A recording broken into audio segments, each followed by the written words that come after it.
Following the victory of Allied forces over Germany in World War II, the US embarked on its occupation of West Germany from 1945 to 1955.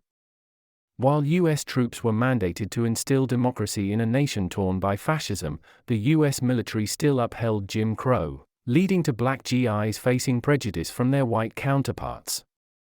Yet, the most contentious issue intensifying racial divides was the bonds formed between black American soldiers and white German women.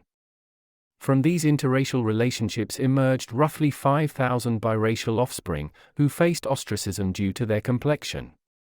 Black American GIs and German females at the war's close, 1.6 million US soldiers were stationed in Germany. However, as fears of Nazi uprisings waned, this figure rapidly diminished to 100,000, which encompassed 10,000 black GIs in separate units. By 1951, given the escalating Cold War, the count of US troops in Germany surged to 250,000, with the quota for black GIs maintained at 10%.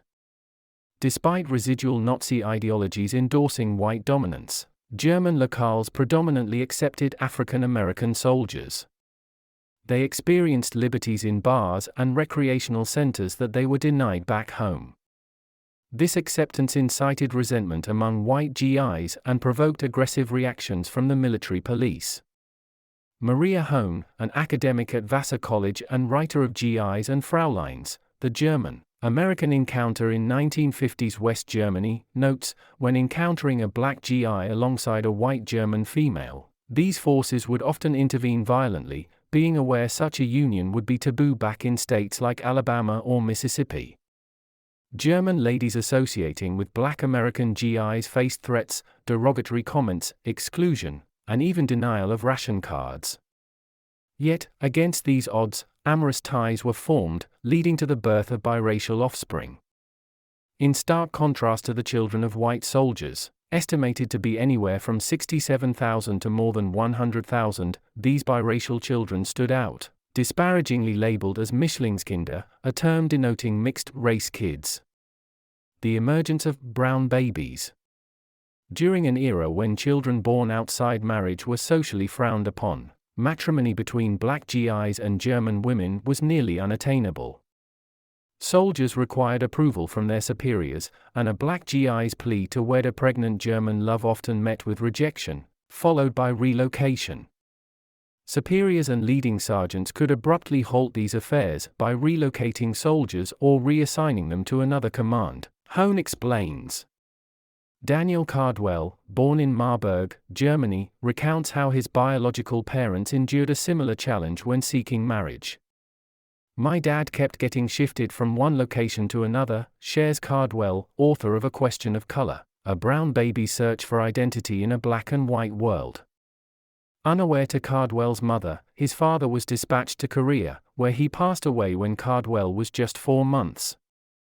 3 years later, in 1953, Cardwell was adopted by an African-American pair in Washington, D.C., via the Brown Baby Plan, a private adoption initiative established by Mabel Grammer, a black reporter for the Afro-American newspaper.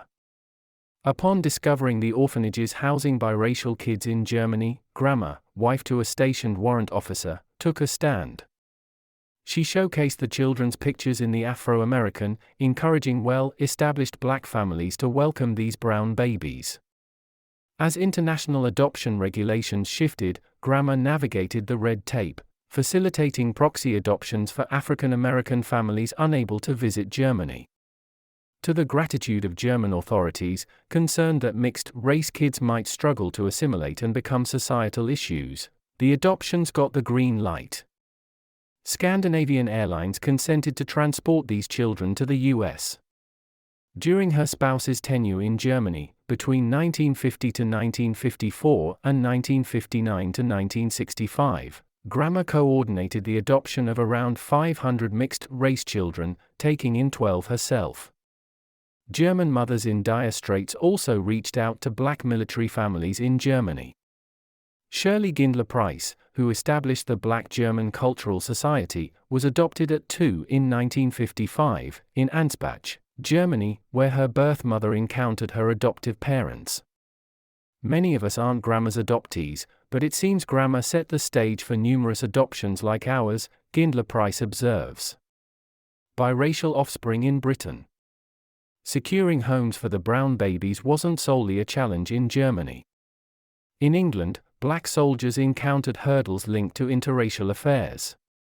In some villages and towns, there were separate dances, one for black GIs on one day and for whites on another, explains Lucy Bland, an academic at Anglia Ruskin University and writer of Britain's Brown Babies, the stories of children born to black GIs and white women in the Second World War. While England didn't enforce segregation rules, the division was proposed by the Americans believing it would reduce tensions between blacks and whites over women, Bland comments. Bland notes that an estimated 2,000 brown babies existed in Britain. Over half were nurtured by their mothers, others found their way to children's institutions, with a minor fraction being fostered or adopted. Given their mixed heritage, they were challenging to rehome. Marriages between black GIs and British ladies were mostly denied. The authority figures just outright declined, Bland remarks. A future in limbo. Despite Truman's Executive Order 9981 in 1948, which aimed at desegregating the military, the position of black troops didn't instantly change. Its full execution spanned years, and prohibitions on mixed marriages persisted until a 1967 U.S. Supreme Court decision deemed them illegal. While Grammar's adoption initiative garnered admiration, it faced scrutiny, especially from German welfare officials who believed it lacked proper evaluation and supervision. A majority of brown babies in Germany were cared for by mothers or grandparents, with some residing in orphanages or being adopted by families in Denmark.